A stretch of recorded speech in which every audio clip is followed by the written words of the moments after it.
Hello. Hello, Thomas. You have a nice suit. Thank you. I hope your speech will be the same. Thank you. I hope so as well. Yeah. Good luck. Yes, thank you very much. Hello, everyone. Thank you very much for having me here. I think this is a great platform to meet fantastic people from the industry that we are working in. And of course, I came here to speak a little bit about what we are doing in Latvian football. But of course, I came here firstly to learn and to meet fantastic people here, and we'll see. So my keynote today will be on the Virsliga development strategy. So to give you a little bit of the context where we were when the Virsliga in its new history from 1991 started. Then I'll speak a little bit where we are right now and some things about the future, right? Where will it go in the upcoming years? So, but to start with a little bit about myself, about my football career, because I have never thought I will work in football or in sports. I have a financial background, and for many years I've been working in investment and banking, analyzing different investment assets, starting from very volatile, like forex markets, till real estate markets, where I have longer cycles of investment. But and usually analyzing businesses. For 8 years I've been working in the holding company that is engaged in construction, real estate management and investment. So I was analyzing actually the performance of the companies within the holding and suggesting new investments for the board. So my job was always related to analyzing and creating systems. So, and I want to talk today about the system that we created in Virsliga, Football Virsliga. But my path started with the creation of amateur team back in 2008, the amateur grassroots project to play with the friends. That happened quite successful because on amateur level we won 16 cups in 3 years, everything on amateur level, and it just became passion. So it was like my all life passion to play football manager and football. So in here I had the first opportunity to play the football manager in my life. But while working in this holding company, the owners decided to invest in football. They were having a project in futsal. And they thought, like, why not to try to play big football? Because in big football there is money coming back, there is a transfer system, so maybe something will be good. And we created the club, RFS, so I became the chairman and general manager of this club. And I'm really happy that the system and business approach that we implemented in this club still works till today. So yesterday, actually, this club made a debut in the Europe League, which is a fantastic success for our Latvian club, with a budget of 5 million to play in Europe League, where you have Manchester United with 130 times bigger budget. It's a big accomplishment. Unfortunately, we lost to Stāvja, but you can see that it's an amazing experience for Latvian football. 2 years ago, this club also was in the Conference League group stages, so it was the first international success and output. So it's also the system that was built in 2016, and it still works today. Only one employee changed. It's me. I went to work for Tonybet Virsliga. At that time it was a different name, and all the other guys still working in this club. But you remember, that's how we started. Like a chairman and general manager was going with the flags, cleaning the stadium, because there were only 3 of us doing it, and it actually was a team only with 1 professional contract, I guess, at that time. So now it's a big team, and I think one of the biggest in the Baltic states. So then in 2017 we had an elections in the board of the Virsliga due to multiple reasons. They were not, so the league was not meeting expectations of the clubs because the new sponsors, new investors came to Latvia. And I was elected as a president in 2017, so in 2018 I was combining my work in the club and the league, and then they decided to quit the club and fully concentrate on the league and managing the league. And also during that time, since 7 years, I've been in multiple committees within the UEFA, in the board of the European Leagues, which is association of all professional leagues, including Premier League, Serie A, Bundesliga, and the smaller like Slovakia, Iceland, Kazakhstan, and others. And in multiple committees within the Football Federation of Latvia. So that's still, I'm working with the league. And what's the league? Virsliga is now association of 10 clubs. 2 giant clubs, I would say, that is working. So Riga FC and RFS, 2 biggest clubs from the capital, but we have a nice geographical representations from smaller towns. You may see Aude is coming from a small town with 5,000 people just living there, but they play now games in Riga. So it's association. We organize the competition, 36 match days, 180 games, and the system that we created now, I think it reflects a lot about what is happening in Latvian and the Baltic football. But in order to start talking about today, we need to talk a little bit about the past. Right, so Virsliga was created in 1991. Of course, before German and Soviet occupation, we had also Virsliga, but we count as a new history from 1991. And you might see the first cycle, and usually we'll see that it's more like a subjective thing, but I think our football, in general, a lot of processes developing into cycles, in 5 to 10 cycles. And here I divided it into 7-year cycles. So first 2 cycles of 7 years, you might see the Skonto FC absolute dominance in Latvian football. So 14 titles in a row. It's still the record in UEFA territory, so 14 consecutive titles. Only Redims from Gibraltar has the same record. And one club in Europe now can do this the same. Do you know the club? Who is now the next year they can reach this level? No? Ludogorets from Bulgaria. Valdas Dombrovskis was actually helping Ludogorets to get these titles, so he won for them as well. And so the bad thing about it, the worst competitive balance. So at the start of the competition, you already know who will be the champion, because the biggest resources, infrastructure, the best academy, so everybody wanted to play in the Skonto. But the good thing, you see, Euro 2004. So almost all players of that national team that participated in Portugal in 2004, and at that time there were only 16 teams participating in Euros, now it's 24, right? It was an incredible achievement, but almost all players either were playing that time at Skonto or sometime back. And of course, this time, it was a great platform for advertising our players, and a lot of players went to top 5 competitions. So at that time, we had 4 players in English Premier League, which is currently absolutely impossible, right? But this cycle, these 2 cycles ended after just Euros 2004, and new, let's say, forces starting appearing like here. So this last years was always very competitive. So new clubs like Liepājas Metāruks, Ventspils appeared, and this is a period of big 3 clubs, which I think was the best and the highest competition level we had in Virsliga history. And this also resulted in the club biggest success. UEFA Europa League debut for our clubs. FK Ventspils played 6 games, losing 3 games, drawing 3 games, but it was massive success due to the best competitive balance. And at that time, also Baltic League project happened for the first time.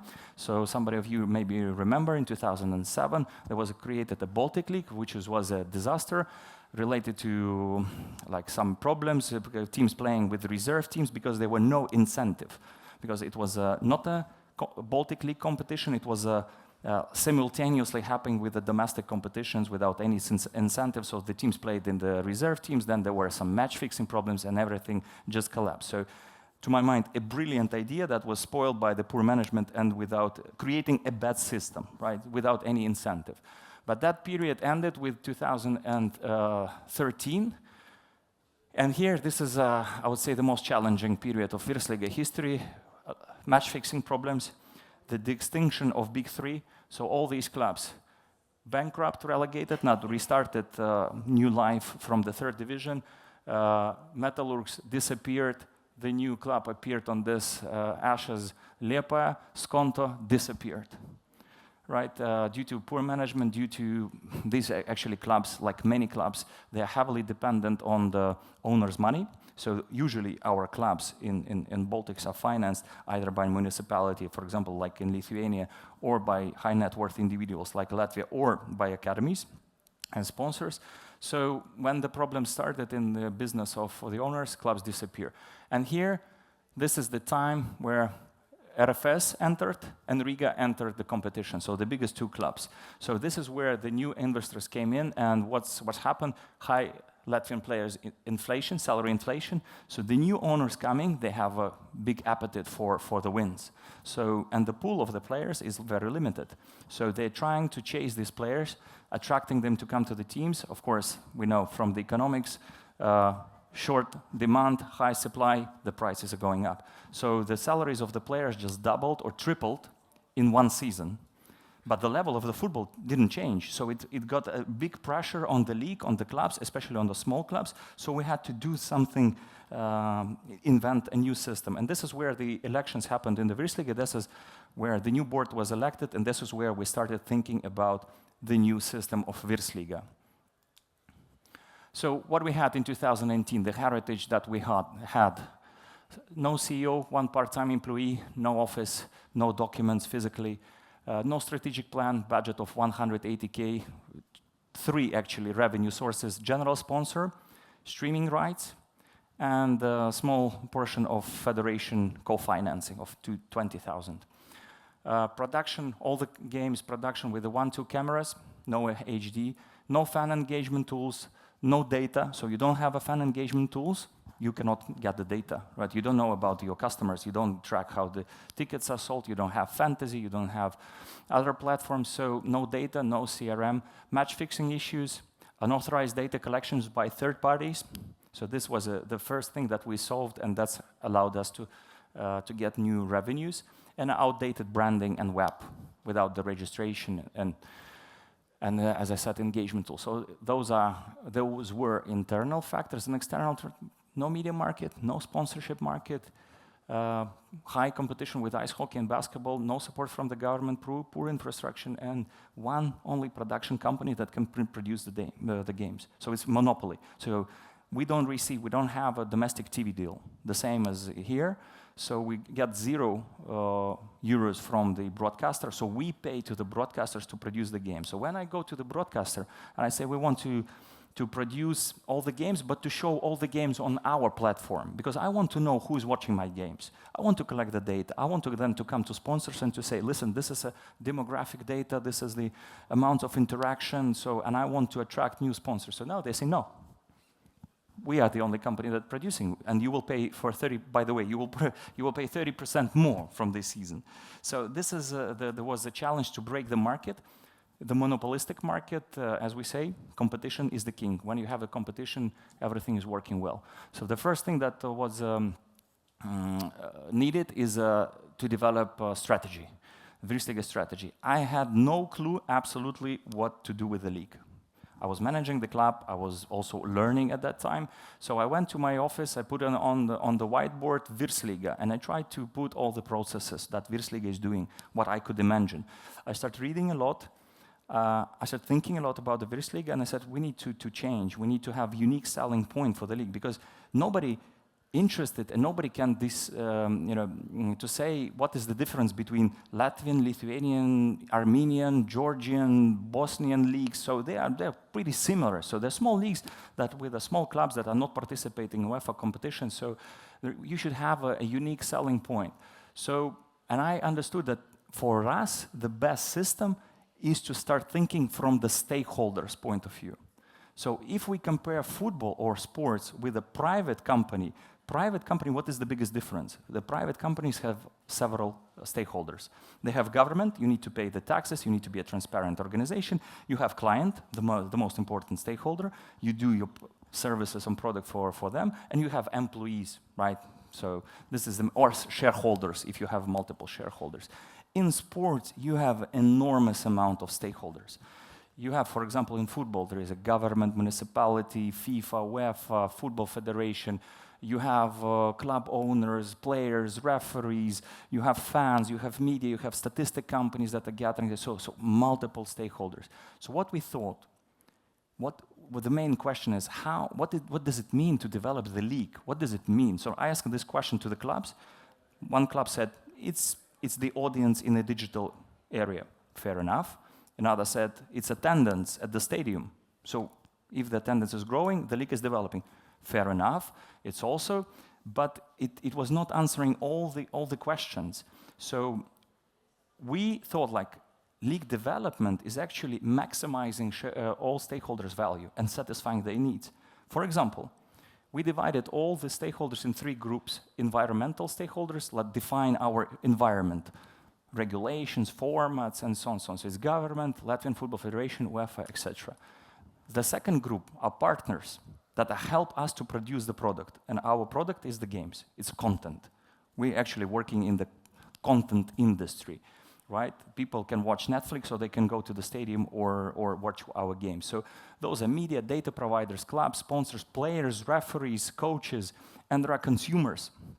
Those are fans, clubs owners, because we need to satisfy their needs as well. It's community, it's also players, because Virsliga is a platform for their professional skills development. So we divided them into 3 areas. Sometimes they were like copying, right, like players, they could be, and partners and consumers. And this is the question. So, for example, for the fans, they don't care whether we, I don't know, a transparent organization, whether we pay taxes, where so they don't care. They want to come to the stadium, they want to quickly enter, they want to have a clean stadium, they want to eat fast and delicious food, they want to quickly go to the toilet, and they want to leave, and they want to enjoy the game. This is what the matters for the fans at the stadium. But media company, they're interested that there is very good internet at the stadium, there are all the cables that they can arrive and easily access the stadium, so they have a different needs. So what we did, we made a long list of all stakeholders, what they expecting from us, and what we need to deliver. And then, if you, for example, we cannot increase the attendance just like that, but if we can make a nice organization at the stadium, so the media companies coming, they know that this is the place, this is where they can connect, we improve the internet, it's already meaning developing your product. Even that fans don't see it, because fans, the majority of fans think like you come to the game, just referee drops the ball and the games happen and they leave. No, there is enormous amount of work is happening behind the scene. So that was the first thing, to have a guidelines where we go. So we talked a lot about the fans, about the media, but the most important, we came up with an action plan. So each stakeholder, what they expect and what we should do. And the KPI, of course. So the first thing that we did also, we understood that Virsliga, they have two sides, let's say. Firstly, Virsliga is association on the white side. So this is association of professional clubs that organize top-tier competition. And this is a little bit different function and goal. So our function is competition management. We meet with the clubs, we discuss the regulations, we discuss the format, we suggest these formats and regulations to the federation, they vote, and that's how we change that system. And the goal is to create investment climate that new people coming to Virsliga, they invest in the clubs, players coming to Virsliga from different countries, so they want to play here. So this is one side. The other side is a media company. So remember I said that there is no media market. So there are literally no sports journalists in Latvia. There are some enthusiasts that are doing amazing job, but the majority of them are not professionals, and so we decided we need to be that media company, that we need to produce the content by ourselves because nobody will do it instead of us. So we are a sports entertainment company that delivers sports content. We have multiple digital platforms, publications, and events, and this is a limited liability company. So there were multiple reasons. There were because of the tax authorities. Tax authorities couldn't understand how you can sell football. So remember, we started with 180,000, now we're moving to 1 million. So tax authorities just cannot understand how it's possible, what does it mean live data, what does it mean selling broadcasting. So for us it was easy to create a limited liability company, so here our function is content production, distribution, and also centralized distribution of commercial rights.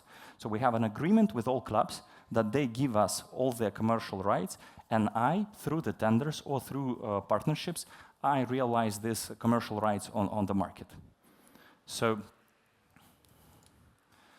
Virsliga reforms, what we did after we created this guidelines.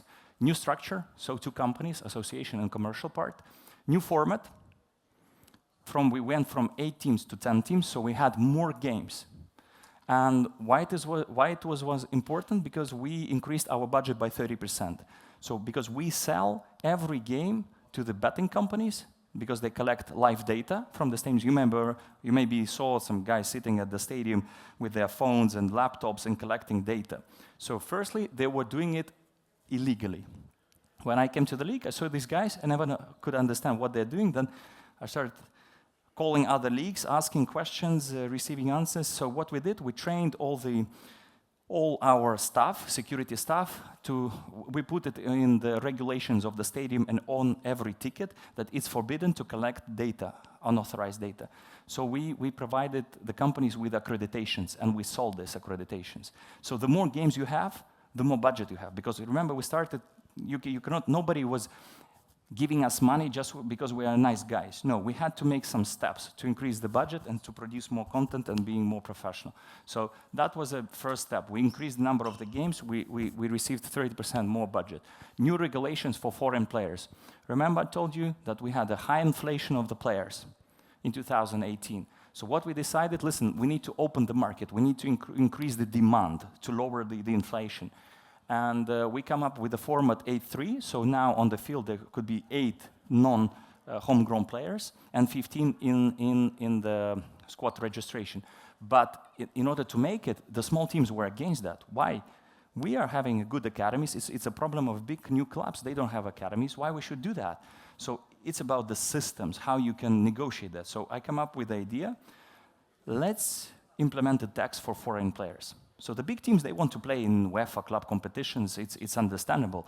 So we increase the market, they can bring foreign players, but let's collect progressive tax. The more foreign players you bring to Latvia, so you take the time of our Latvian players, the more we tax you.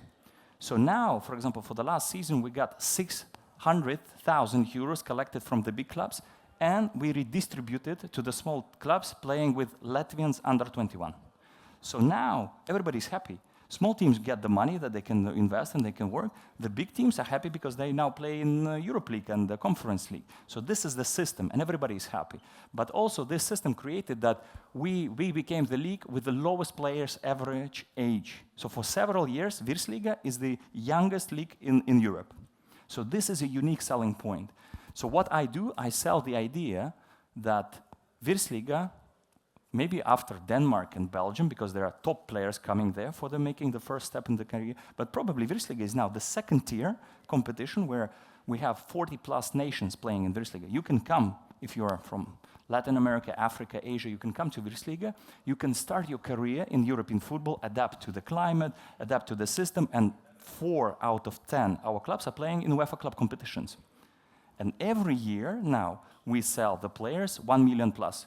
So last year we had 9 million of outgoing transfer and 5 million paying for the players to come. So it's only 3 countries in Europe that have positive transfer balance.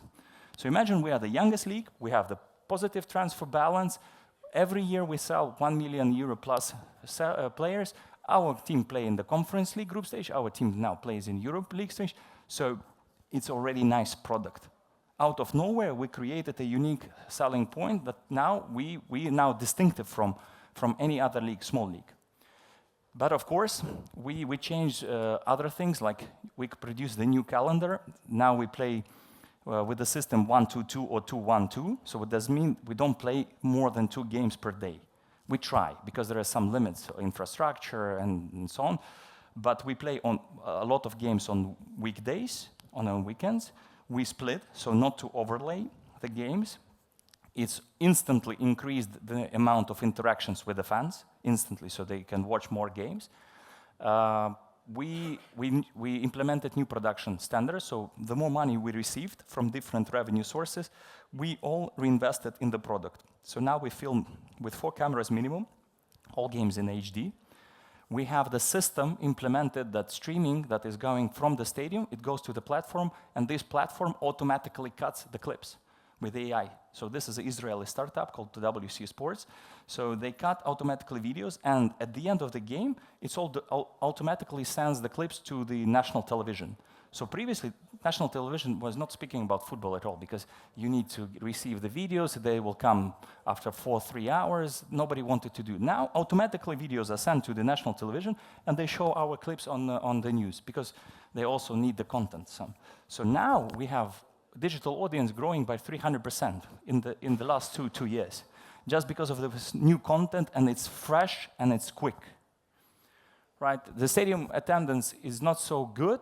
It's still growing by 3% only, but there are also multiple reasons for that. And first one of course, is the infrastructure level, right? So now this is the first time our clubs are starting developing private infrastructure. So RFS opened their new stadium. Riga is planning to build it. Meta is also building. So I expect this number to grow in the upcoming years. So continuing with the Riga Virsliga reforms, we hired new employees. Now we are 6. We produce new content. We started producing not only must. I split the content into 2 groups. Must content, this is everything that related to the games, right? Before the game, during the game, after the game, press conference, highlights, all this. It's must. You need to do that. And there is wants. And wants, it's the content that reveals personalities, right? The players, the coaches. So for example, this year we started filming Coach's Voice program. So we copied this product from different platform, which is called Coaches' Voices.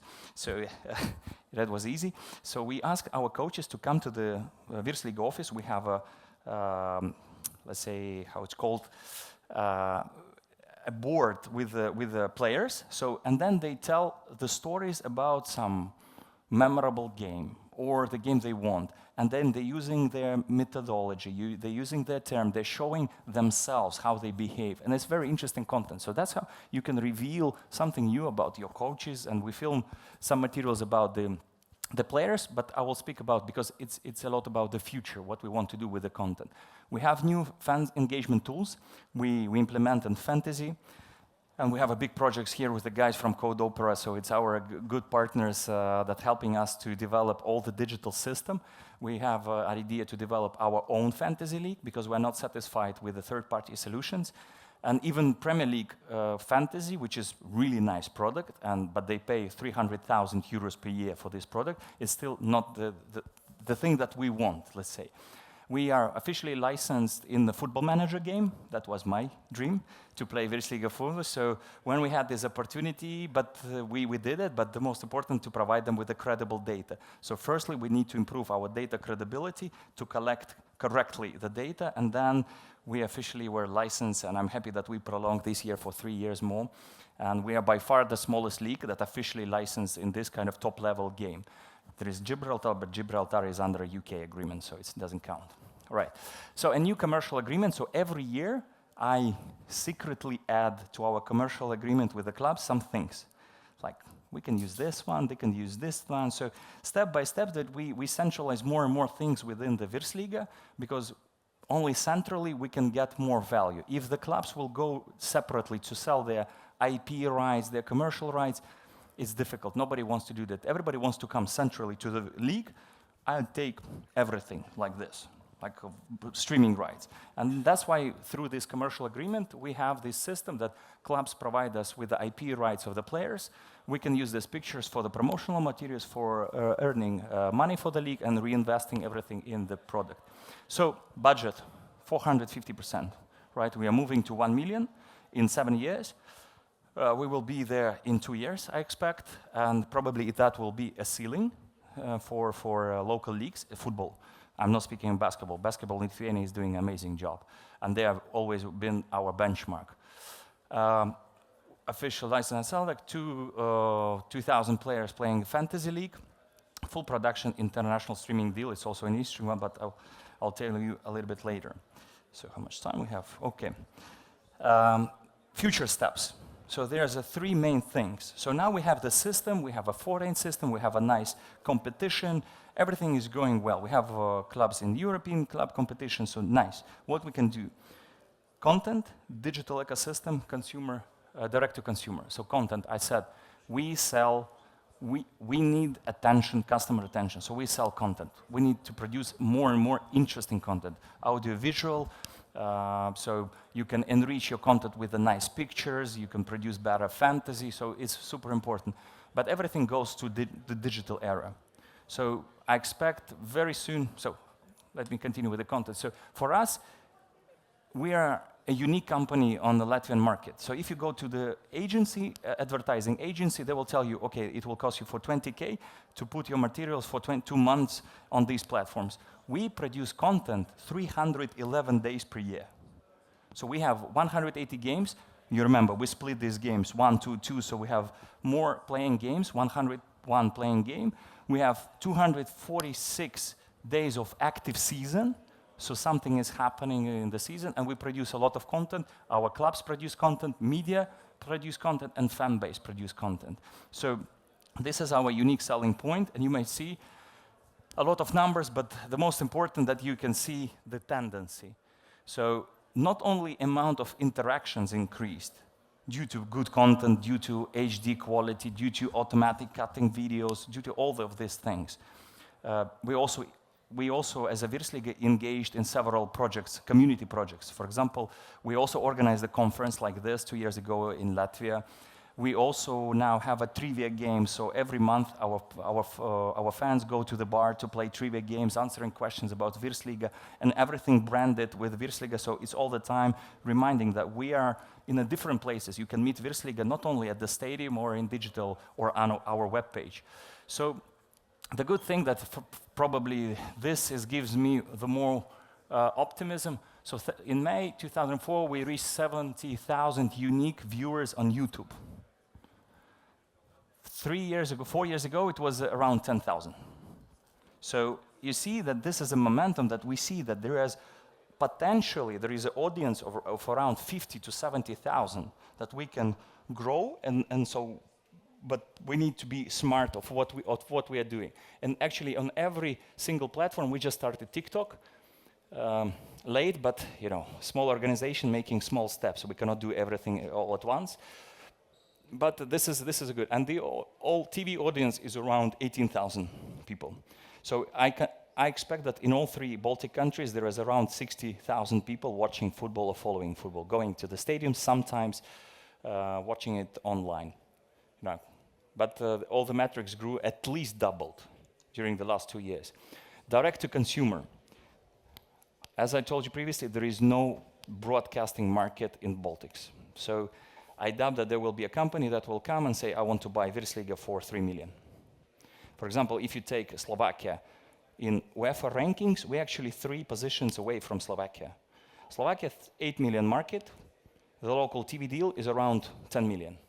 So local broadcaster pays 10 million for Slovakian league to show the Slovakian. Yeah? Their sponsors is paying 8 million. Betting company paying 8 million per year to have it. So like €1 per one citizen, right? We by far like lower amounts, so we have almost 160,000 sponsorship deal. Is the biggest deal in Latvia, but it's like 1.8 million people, so the result is a disaster. But is the reality, is the market. So we see more and more leagues and sports organization will go to direct to consumer. And my prediction that in 5 years, even the domestic competitions will be shown direct to consumer with either streaming services or their own OTT platforms. So probably only Premier League and top 5 leagues will sell their TV rights domestically through the broadcasters, because still broadcasters paying a lot. But let's be honest, Premier League was not created by Premier League. In Premier League still, in marketing department, there are only 30 people working. It's Sky Sports who did it. Sky Sports has a 300 million marketing budget. They have 200 people working in marketing, and they produce Virsliga. So people paying £800 per year to watch Premier League. The same as we pay 25 euros in Latvia to watch the Premier League. So it's the fans and it's the media that develops the sports, develops the leagues. And as I said, domestic TV deal is the main fuel for the league development. Only Premier League, this is the first time the Premier League international deal that's selling TV rights abroad from England, it was higher than the domestic league for the first time in the future, in the history. So I see more and more companies will go to direct to consumer, especially like France now selling. They created their own platform to sell their games in UK, also OTT. Bundesliga is considering this. Premier Leagues probably will come up with Premflix in the future. Let's see. Serie A also thinking about this. So we thought like we need to move faster. We're a smaller league. We should move a little bit more faster. And from the next season, we plan next or in 2 years, we'll go fully direct to consumer. So now we show free to air. There is a broadcaster, we pay to the broadcaster shows on the TV, they show on their digital platform, and we show all the games on Virsliga platform. So from the next season, we plan to go fully with one platform. There is registration. You pay some amount, let's say 3 to 5 euros to watch the Virsliga games per month. And that's how you build a product. Because now for me, as a league manager, for me it's better to have, let's say we have an audience of 20,000 that are paying 0 and they watch Virsliga.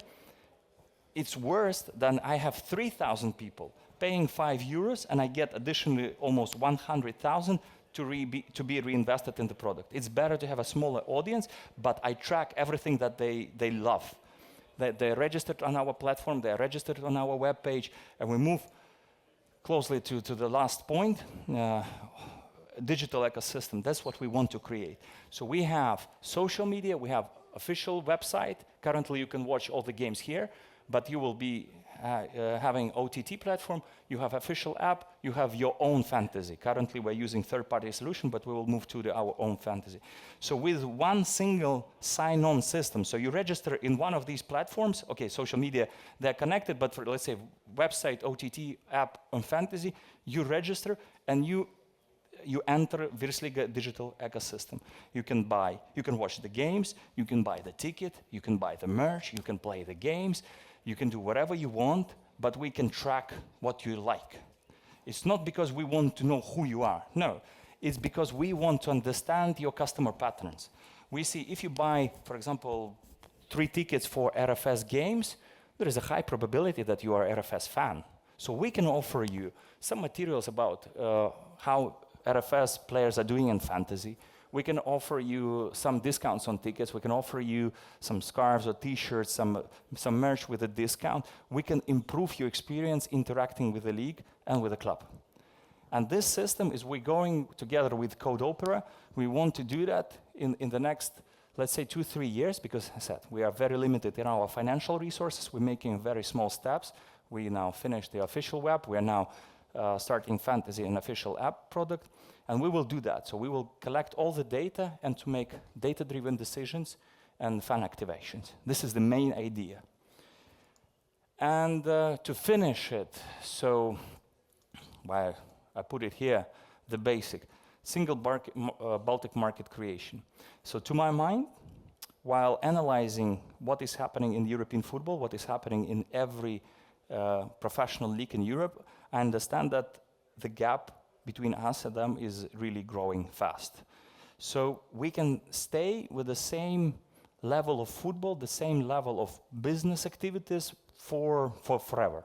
We can do that and nothing will change. But if we want to play in Europe, if we want to have these filled stadiums playing in, like RFS will do in Eintracht Arena with 55,000 people, so Ajax will come to Riga in January. If you want actually to come to January in Riga, it will be a nice testament, and we will test the fans. So the 23rd January at 10 p.m. in Riga with the stadium without the roof, Ajax Amsterdam. Please welcome. But the thing is, this is Euroclub Index. It's produced by Hypercube company. The company that is working with UEFA, they produce all the data for UEFA, they analyze all the data.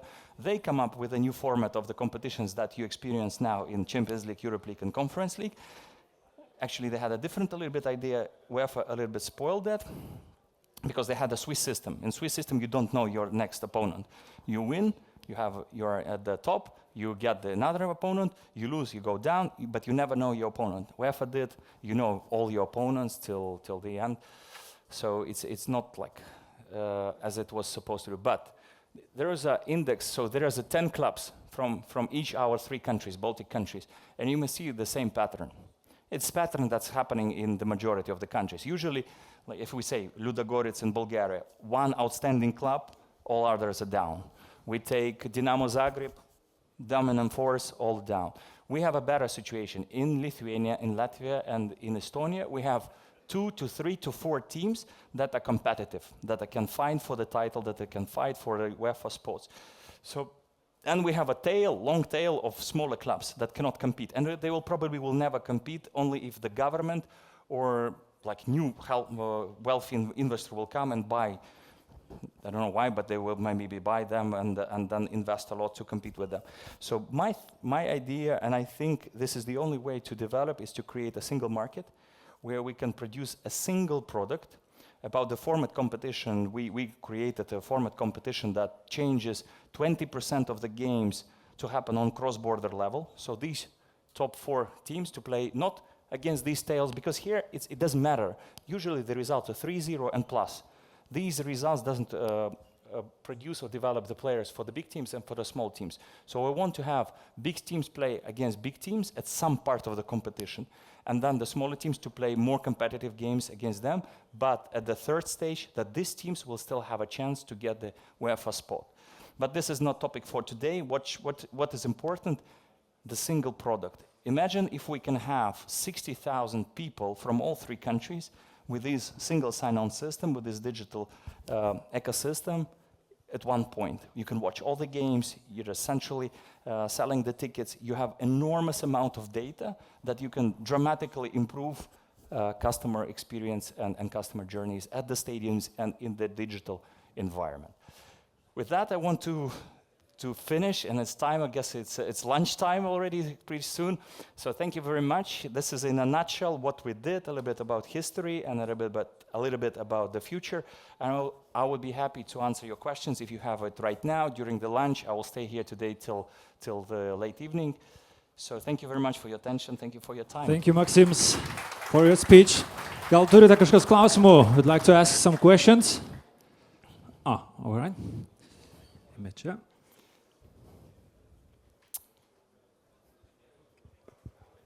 Hello, Max. As you mentioned, the stadium attendance growing up to 3%. The stadiums are owned by the clubs or the country or city, or how does it work? You know, the stadiums owned by municipalities now is, as I mentioned, the first infrastructure started being as a private, like RFS built a private, but it's not the matter of infrastructure. It's one point, let's say it's important. But the other point, how clubs treat their customers, their fans, because the fans are the customers, but super loyal, right? So, and but I don't like to call them customers because I'm my fan by myself, so it's the fans. So the most important to switch your approach. Today, only less than 1% of the club's revenues are coming from match day experience.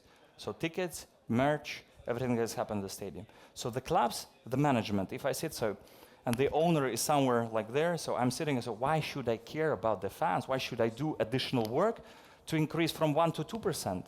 It's not interesting. So what we try to do, we try to educate the clubs.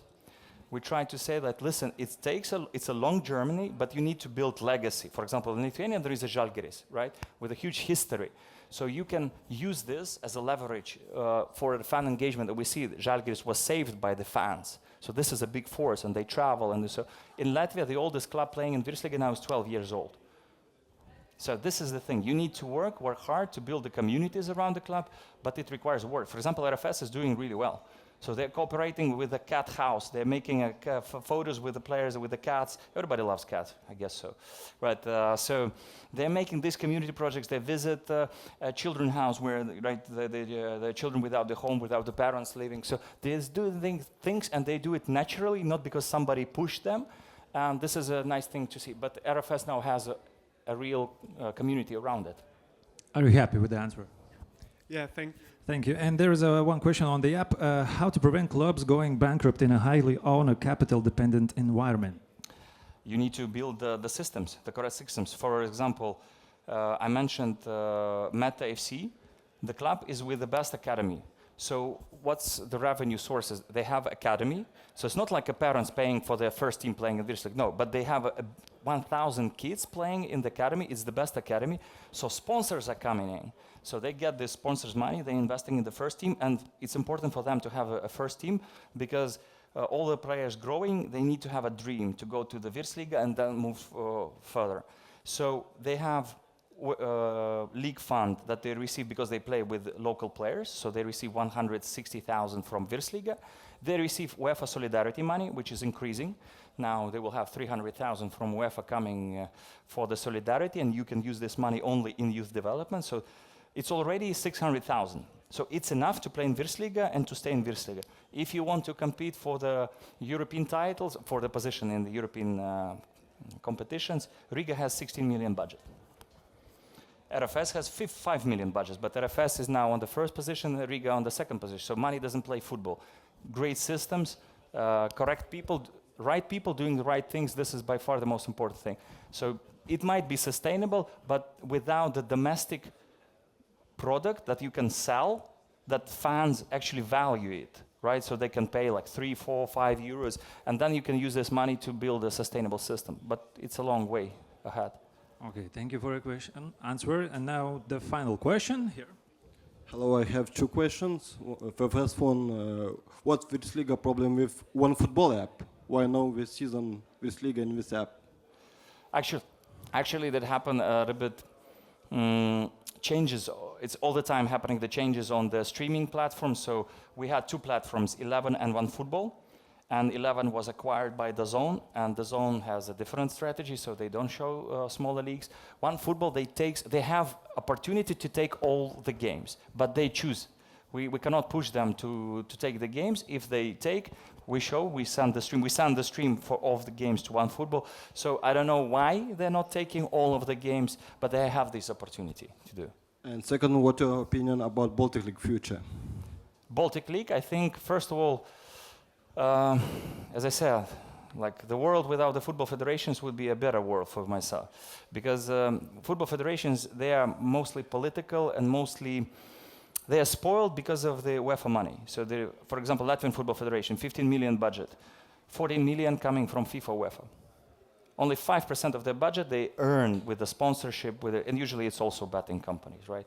So for them, they don't understand. They don't see this wave coming, the gap between us and others. They don't see it because UEFA will sell Euro 2024, they will sell for 500 million more. They will distribute through UEFA hat-trick program more money to the federations, and you can sit and you can chill. And you will build more stadiums, you will have more power. So they don't see it. So currently, the only forces that preventing us to make the good feasibility analysis with any companies, either Hypercube or Double Pass, whatever, to make a good analysis and analyze the system where we have 3 domestic competitions with 8 teams, with 10 teams, with 12 teams, Baltic League or something. We need to make a data-driven decision. Usually what the federations say, UEFA will be against, which is absurd because I'm communicating with the UEFA and it's a big organization. You can talk to Marchetti is against that. You talk to the Chefrin assistant who is responsible for development of the Football Federation. He's yes, we will ready to finance that. We can give 3 million for this project. Of course, it's a talks in the corridor, right? So it's not like on the paper, so it's just might be my imagination, right? But still, if you present them the idea how to develop football, I doubt that UEFA will vote against that. I doubt that. Only if the federation asks them. But the federation, what they don't want to lose the control of their clubs, because like Estonian Federation, they're completely against this project, completely, because the federation controls their clubs. They're funding the clubs. They give each year the money to this, and I understand that, but it doesn't help us. So currently, all the clubs in Virsliga, because I talk with them a lot, I explain them things, all 10 out of 10 for going forward, even small teams and big teams for the Baltic system that I presented. In Lithuania, I don't know. I haven't talked to you. I guess some clubs understand this, but we need to talk. We need to explain the format. We need to explain what are the advantages and disadvantages. In Estonia, private club, Livadia and Nomikaliu made the public statements that they are for, so they want to consider. But as I say, we don't suggest doing it the next season. We suggested let's make analysis and see whether it will help us to decrease the number of dead games, to improve the competitive balance, to improve our development of our players, and the second big part, commercial, whether it can drive commercial revenues and we can get this energy, because it's not about the earning more money. Budget of the league is amount of work that we can do. That's the thing. So the bigger the budget, the better the product we can build. So that's it. Yeah, thank you, Maksims, for your speech. We have a lot to tell. So.